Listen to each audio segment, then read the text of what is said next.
Causative verb. এখন আমরা causative verb পড়ব। কজেটিভ ভার্ব থেকে পরীক্ষায় মোটামুটি কোশ্চেন আসে আর কি। তো দেখা যাক প্রথমে যে কজেটিভ ভার্বটা আসলে কী, হালকা একটু জেনে নিই। আমি এখানে একটা সেন্টেন্স লিখেছি, the horse wax first. The horse wax first, ঘোড়া হাঁটে। এখানে এই যে ওয়ার্ক একটা ভার্ব আছে। এই যে হাঁটা কাজটা কে করে? ঘোড়া নিজেই করে। ঘোড়া হচ্ছে সাবজেক্ট নিজেই কাজ করে। যখন সাবজেক্ট নিজেই কাজ করবে তখন সেটা কজেটিভ ভার্ব হবে না। কিন্তু কজেটিভ ভার্ব কখন হবে? যখন সাবজেক্ট কোনো ভার্ব দ্বারা অন্য কেউকে কাজ করে নিচ্ছে এমন বোঝাবে। সাবজেক্ট অন্য কাউকে কাজ করে নিচ্ছে এমন বোঝাবে যে ভার্ব দ্বারা, সেটা হবে আমাদের কজেটিভ ভার্ব। যেমন আমি যদি সেকেন্ড সেন্টেন্সটা বলি, she walks the horse first. সে ঘোড়াকে হাঁটাই। সে নিজে হাঁটে না, কিন্তু ঘোড়াকে হাঁটাই। এই যে এই ওয়াক ভার্বটা হচ্ছে এখানে কজেটিভ ভার্ব। তার মানে যখন দেখবো সাবজেক্ট কোন একটা ভার্ব দ্বারা অন্যকে কাজ করিয়ে নেয় এমন বোঝাচ্ছে, তখন সেই ভার্বটাকে আমরা বলবো পজিটিভ ভার্ব। এখানে একটা সেন্টেন্স আছে, the teacher made the students finish the homework. এই যে স্টুডেন্টকে দিয়ে হোমওয়ার্ক শেষ করাই নিয়েছে কে? টিচার। এই মেড ভার্ব দ্বারা টিচার নিজে হোমওয়ার্ক করেনি, কিন্তু স্টুডেন্টকে দিয়ে করাই নিয়েছে। সেজন্য এই মেডটা হচ্ছে কি? Positive verb. যদি আমি এটা দেখি যে I got my room painted, আমি আমার রুমটা রং করা পেলাম, পেইন্টের অবস্থায় পেলাম। পেইন্ট কিন্তু আমি করিনি, অন্য কেউ করেছে। তো এই গড দ্বারা আমি অন্য কেউকে দ্বারা পেইন্ট করা রুম পাওয়া বোঝাচ্ছি। তাহলে গড একটা পজিটিভ ভার্ব। যদি বলা হয় I made her steal your watch, আমি তাকে দিয়ে তোমার ঘড়িটা চুরি করাইছি। আমি নিজে চুরি করিনি, কিন্তু তাকে দিয়ে করাইছি। এক্ষেত্রে এই মেড এটা হচ্ছে পজিটিভ ভার্ব। এখন কথা হলো যে পজিটিভ ভার্ব থেকে আমাকে কী শিখতে হবে? মূলত পজিটিভ ভার্ব আইডেন্টিফিকেশন এটা পরীক্ষা খুব কম আসে, কিন্তু পজিটিভ ভার্ব থেকে সেন্টেন্স স্ট্রাকচার থেকে কোশ্চেন দেয়। পজিটিভ ভার্বে একটা জিনিস আছে, আমি যদি কয়েকটা এক্সাম্পল দেখাই। তিনটে কনফিউশন আছে এখানে, সেই তিনটে কনফিউশন থেকে কোশ্চেন দেয়। সাপোজ এই প্রথমে এক্সাম্পলটা হচ্ছে যে I let her win the game, আমি তাকে গেমে উইন করতে দিলাম। এখানে এটা হচ্ছে পজিটিভ ভার্ব, এটা এখানে হার অবজেক্ট, পজিটিভ ভার্বের অবজেক্ট, কিন্তু এখানে আছে উইন একটা ভার্ব আছে। অর্থাৎ পজিটিভ ভার্বের সাথে একটা সেকেন্ড ভার্ব থাকে। এই উইন ভার্বটা এখানে হচ্ছে প্রেজেন্ট ফর্ম, মানে এটা ভার্বের বেস ফর্ম আছে, V1 রূপ আছে। কিন্তু যদি আমি এইটা যদি দেখি I stimulated her to win, এখানে উইন আছে, এটাও বেস ফর্ম আছে, কিন্তু তার আগে এটা টু আছে। এখানেও বেস ফর্ম, আগে কিন্তু টু নাই। আর এখানে একটা বেস ফর্ম, তার আগে একটা টু আছে। এবার দেখা যাচ্ছে যদি এইটা দেখি আই গট, এখানে একটা ভার্ব আছে বেস ফর্ম হেল্প, তার আগে একটা টু আছে। এখানে দেখি বেস ফর্ম হেল্প, তার আগে কোনো টু নাই।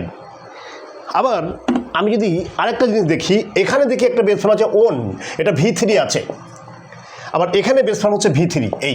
এইগুলো হচ্ছে প্রবলেম, যে পজিটিভ ভার্বের ক্ষেত্রে তিনটে প্রবলেম অ্যারাইজ করে।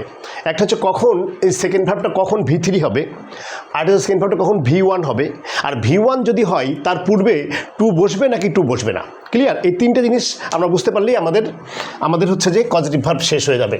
আমি আবার বলছি, পজিটিভ ভার্বের প্রবলেম হচ্ছে যে তিনটা।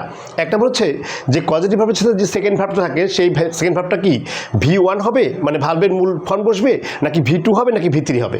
V2 হওয়ার প্রশ্ন ওঠে না, V3 হয়। হ্যাঁ, তো এটা V3 হবে নাকি V1 হবে, এইটার মধ্যে কনফিউশন। কারণ কখনও দেখছি V1, আবার কখনও দেখছি V3। এটা V1 হবে নাকি V3 হবে, এটা আমাকে জানতে হয় প্রথম কথা। আর দ্বিতীয় কথা, যখন V1 হয় তখনও একটা ঝামেলা আছে। V1-এর ক্ষেত্রে কখনো কখনো পূর্বে একটা টু হতে পারে, আবার কখনো হতে পারে না। তার মানে V1 যদি হয় তাহলে কখন টু হবে আর কখন টু হবে না। আমি আবার বলছি, আমাকে জানতে হবে কখন V3 হবে আর কখন V1 হবে। আর যখন V1 হবে, ওই V1-এর পূর্বে টু বসবে নাকি বসবে না। এই তিনটে জিনিস জানলেই আমরা এই স্ট্রাকচার থেকে কোশ্চেন আসলে আমরা সব পারবো। তো আমরা দেখি যে এখানে মূলত এটা কখন কি হবে, এটা বুঝতে গেলে আমাকে এই পজিটিভ ভার্বের সেন্টেন্সটার স্ট্রাকচারটা একটু ধারণা নিতে হবে, স্ট্রাকচারটা বুঝতে হবে। সাপোজ দ্যাট আমি এখানে দেখি এই দুটো স্ট্রাকচার নিয়ে কাজ করি। এটা প্রথমে সাবজেক্ট, এখানেও সাবজেক্ট আছে। এবার পজিটিভ ভার্ব, এখানে পজিটিভ ভার্ব আছে। এখানে একটা পজিটিভ ভার্বের অবজেক্ট আছে, এখানেও অবজেক্ট আছে। তার মানে এখানে কিন্তু এরপরে আছে V1, আর এখানে হচ্ছে V3। তো দেখো এই সেকেন্ড ভার্বের আগ পর্যন্ত এইটুকু কিন্তু আমার স্ট্রাকচার সেম। তার মানে কখন V3 কখন V1, এইগুলোর ক্ষেত্রে ওই V3 V1 যে ভার্বের কথা বলছি, সেই ভার্বটার আগ পর্যন্ত এর যে স্ট্রাকচার, এটা কিন্তু সেম থাকছে। এরপরেই শুরু হচ্ছে ঝামেলা। তো এরপরে ঝামেলা শুরু হয়ে কি হবে সেটা আমরা স্ট্রাকচার দেখতে চাই। স্ট্রাকচার আমি এখানে লিখেছি, এটা হচ্ছে এরকম।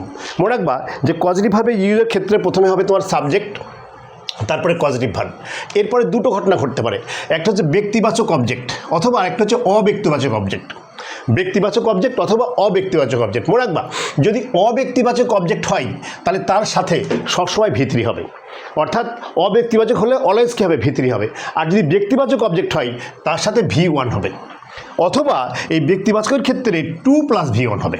তাই আমি বুঝতে পারলাম যে এই কজেটিভ ভার্বের অবজেক্ট যদি অব্যক্তিবাচক হয় তাহলে অলওয়েজ কি V3, আর যদি ব্যক্তিবাচক হয় তাহলে সেটা অলওয়েজ কি V1। তবে কোনো কোনো ক্ষেত্রে V1-এর পূর্বে টু বসবে আর কোনো কোনো ক্ষেত্রে বসবে না। এখন কথা হচ্ছে কখন টু বসবে আর কখন টু বসবে না। এক্ষেত্রে মনে রাখবা যে এই ভার্বগুলো মনে রাখবা, get, allow, stimulate. Get, allow, stimulate এই তিনটে ভার্বের ক্ষেত্রে পূর্বে অবশ্যই টু বসবে। গেট, অ্যালাউ, স্টিমুলেট এই তিনটে ভার্বের ক্ষেত্রে অবশ্যই কি বসবে? টু প্লাস ভার্বের বেস ফর্ম বসবে। আরেকটা ভার্ব হচ্ছে হেল্প। এই হেল্পের ক্ষেত্রে কি ঘটনা ঘটবে? হেল্পের ক্ষেত্রে টু প্লাস বেস ফর্ম এটাও সঠিক হবে, আবার টু ছাড়া শুধু বেস ফর্ম তাও সঠিক হবে।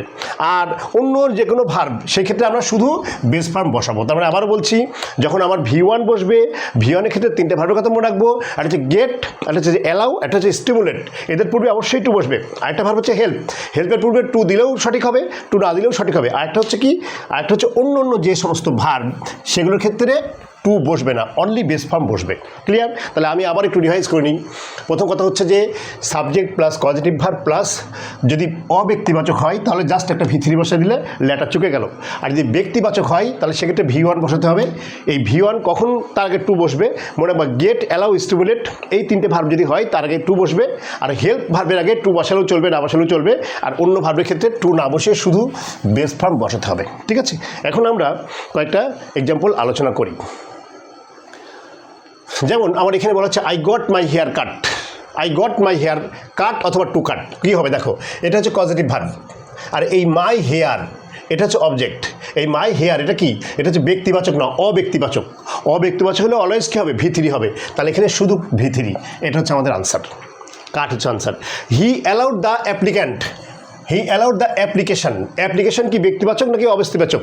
অ্যাপ্লিকেশন অব্যক্তিবাচক। তাহলে অব্যক্তিবাচক হলে ডাইরেক্ট কী হবে? V3। এটা হবে আমাদের আনসার। বলা হচ্ছে she got the water boiled. She got the water, the water এটা হচ্ছে কি? অব্যক্তিবাচক। যদি অব্যক্তিবাচক হয় তাহলে হবে V3, তার মানে বয়েলড। এটা হচ্ছে আমাদের আনসার। যদি বলা হয় we keep the house, we keep the house, the house. The house হচ্ছে আমার অবজেক্ট এবং দ্য হাউজ এই অবজেক্টটা এটা হচ্ছে যে ব্যক্তিবাচক না, অব্যক্তিবাচক। তার মানে কি? V3 হবে। সো এই V3 এটা হচ্ছে আনসার। ঠিক আছে?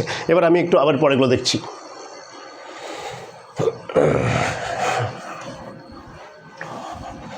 এরপর আমার এখানে বলছে যে she forced me. She force me, me আছে, মি হচ্ছে ব্যক্তিবাচক। যদি ব্যক্তিবাচক হয় তাহলে কি হয়? V1 হয়।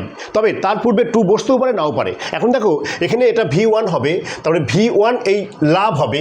ঠিক আছে? কারণ কথা হচ্ছে টু লাভও তো হতে পারে। সেক্ষেত্রে মনে রাখবা এখানে এই ভার্বটা কি? এই ভার্বটা হচ্ছে ফোর্স। ফোর্স হলে পারে কি? টু হয় না। টু ক্ষেত্রে কোন ক্ষেত্রে হয়? গেট, অ্যালাউ, স্টিমুলেট এই তিনটে ক্ষেত্রে টু হয়।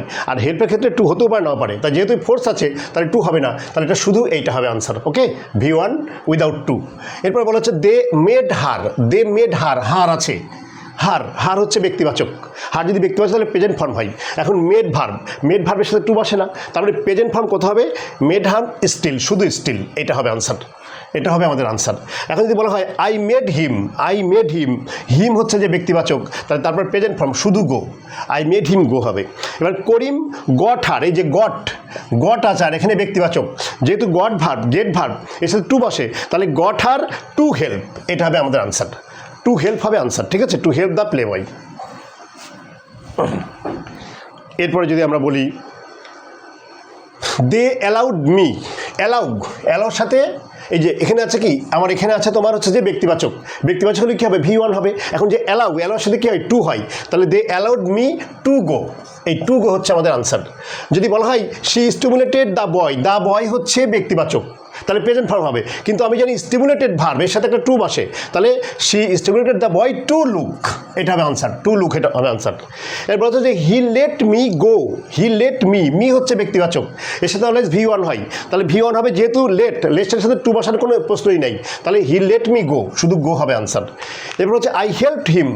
আই হেল্পড হিম, হেল্প একটা ভার্ব যার সাথে টু থাকতেও পারে, নাও পারে। কিন্তু এখানে হিম আছে, হিম হচ্ছে ব্যক্তিবাচক, তাহলে এটা কি হবে? V1 হবে। তাহলে V1 এই যে টু লার্ন, টু লার্ন বা শুধু লার্ন বললেও হবে। হচ্ছে ইউ অ্যালাউড মি, মি হচ্ছে ব্যক্তিবাচক, তাহলে এখানে প্রেজেন্ট ফর্ম হবে, V1 হবে। এবং এখানে অ্যালাউ আছে, অ্যালাউ ভার্বের সাথে কী হয়? টু হয়। তাহলে হি অ্যালাউড মি টু গো দেয়ার। এই টু গো হচ্ছে আমাদের আনসার। ঠিক আছে? টু গো হচ্ছে আমাদের আনসার। আমি একটু ফাস্ট করছি কারণ আমাদের ছোট ভিডিও সাইজ ছোট রাখতে চাই, তো এই জন্য ফাস্ট করছি একটু। হ্যাঁ, এরপর আমরা হচ্ছে the whip made the MP, the whip made the MP, যে দ্য এমপি এর হচ্ছে যে ব্যক্তিবাচক, তাহলে ব্যক্তিবাচক হলে কী হবে, প্রেজেন্ট ফর্ম হবে, এবং মেড ভার্বের সাথে টু তো বসে না, তাহলে দ্য এমপি শুধু অ্যাটেন্ড, এই শুধু অ্যাটেন্ড হচ্ছে আমাদের আনসার। এখন বলা হচ্ছে যে আই গট হার, এই যে হার আছে, হার হচ্ছে ব্যক্তিবাচক, তাহলে প্রেজেন্ট ফর্ম হবে, কিন্তু এখানে গট আছে, গেট ভার্বের সাথে টু বসে, তাহলে I got her to help, to help হবে আমাদের আনসার। এবং হচ্ছে যে হার ড্রেস স্টিমুলেটেড দ্য বয়, এই যে বয়কে স্টিমুলেট করেছে, বয় হচ্ছে ব্যক্তিবাচক, এবং আমি জানি ব্যক্তিবাচক হলে পরে কী হয়, প্রেজেন্ট ফর্ম বসে, মানে V1 বসে, কিন্তু এখানে স্টিমুলেট ভার্ব আছে, স্টিমুলেট ভার্বের আগে কী হয়, টু বসে, সো এইটা টু লুক হবে আমাদের আনসার। এখন বলা হচ্ছে যে দ্য সার্ভিস অ্যাক্ট, একটু উপরে তুলে নিই, দ্য সার্ভিস অ্যাক্ট 2018 হেল্প একটা ভার্ব আছে, হেল্প দ্য সিভিল সার্ভেন্ট হচ্ছে যে ব্যক্তিবাচক, তাহলে ব্যক্তিবাচক হলে কী হবে, পরের ভাবটা প্রেজেন্ট ফর্ম হবে, V1 হবে, কিন্তু হেল্পের সাথে কি, হেল্পের সাথে টু দিলেও চলে, না দিলেও চলে, তাহলে এখানে বলা হবে the service act 2018 help the civil servant corrupt অথবা টু করাপ্ট, এই দুটোই রাইট, করাপ্ট অথবা টু করাপ্ট অ্যাবসলিউটলি। তা আশা করি আমরা বুঝতে পারলাম যে পজিটিভ ভার্বের স্ট্রাকচারটা কেমন হবে, ঠিক আছে, আশা করি। আর আমি এটা পড়েছি আমার এই বই, রাজু দাদার বই, আমার লেখা ইংলিশ গ্রামার বই থেকে। এখানে এরকম সুন্দর করে স্ট্রাকচার যেভাবে দেখালাম এখানেও আছে, আমাদের কাছ থেকে কেউ চাইলে এই বইটা নিতে পারে, আমাদেরকে ফোন করলে আমরা সরাসরি বইটা কুরিয়ারে পাঠিয়ে দিচ্ছি। আর আমাদের একটু অফার চলছে, আমাদের কাছ থেকে এই বইটা নিলে মাত্র 450 টাকা English grammar course, online course এখানে ভর্তি চলছে আর কি। হ্যাঁ, ভর্তির জন্য যোগাযোগ করা যেতে পারে আমাদের নাম্বারে। ধন্যবাদ, আল্লাহ হাফেজ।